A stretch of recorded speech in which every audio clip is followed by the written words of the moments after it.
for those of us who've been talking about bullish gold forever, just to be able to say things like take profits is the essence of the business. And the problem with gold right now is it's so extended versus virtually every moving average, 200-day, 60-month, whatever. It just, if it doesn't have a normal 20 to 25% drawdown from the peak, it would be very weird. That's why I view gold right here as very scary for the implications for what it means for other markets, particularly with crude oil dropping. The extent of that has never happened. 2008, it didn't even get near as much as extreme as we are now.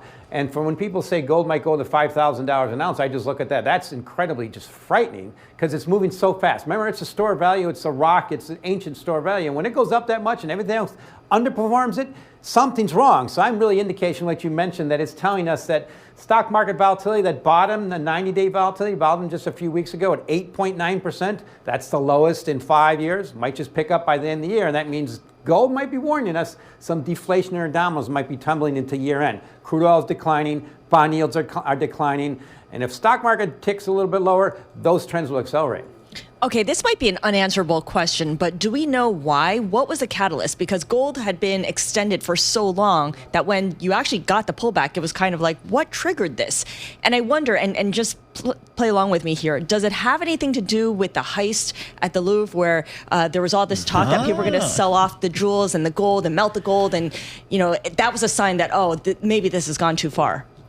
I think, Scarlett, that's a very low probability. It sounds great, it makes good headlines, but the bottom line is when markets when markets get this stretch, you have to dig into what's really driving the market. And it's actually not futures right now. The bottom line bid below the market has been central banks, and they're probably going to curtail their buying because around $2,000 an ounce for the last couple of years, it was a good value. But at $4,000 an ounce, there should be some elasticity there. So it's mostly the cash buying and selling. You hear in a lot of stories of extremes that are disparate extremes in silver and gold that usually pit near peaks. And as far as exactly why, I always try to ignore that and focus on the relative value, and that is it's just too expensive. You're not supposed to be going out of your way to buy it. And the bottom line is it's a complete pile-on, massive pile-on in ETFs and just on the social media. And as an ex-trader, when you see it being bullish everywhere, and if you've been long it, you say, okay, Mr. Broker, can you hit a bid for me?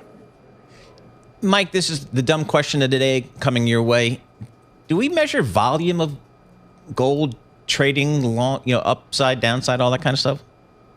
Well, it's the key metric as far as volume. One metric that really shifted this year is people pointed out the total reserves of gold and central banks surpassed the U.S. dollar reserve. Now, that's partly because the price went up so much. But as far as volume, sure, volume's picking up. We don't have the commitment to traders data, but I'll tilt over to what's really mattered is we have open interest. Open interest in futures on the COMEX has not really picked up with this rally. So it's also the biggest buying in the world is happening from Chinese central banks. So to me, it's just trying to dig into the little nuances is better off to say, so what's the last time it stretched this much above its 200-day moving average? It was 2006, and gold corrected about 25% from that peak, and then it went back higher. It's just not a level you're supposed to be overweight the metal. The key thing is what happens for the stock market for in the year. What's it telling us? And to me, it's telling us potentially to expect a pickup in stock market volatility. All right, and we will definitely be on the watch out for that. I know that you look at charts, you look at technicals, and given that gold was at about 3,400 in late July and got to as high as 4,356 before it started to come down a little bit, what is the support level for gold in the near term? Well, everybody's looking at, I'm glad you asked that question, Scott. Everybody's looking at 4,000, but a normal correction from this extreme is about 20%, which is around 3,500, which was the old peak. It bumped up to that level for 5 months and then broke out higher. The key question is what keeps it to stay strong above 4,000. And as a trader, you're just supposed to expect, well, that's normal. If it gets there, I'll buy it. But here, it's just the first dip. 4,000 is just the first dip, but it's not anywhere near the normal correction, which is 20 to 30% from this much of a stretched market.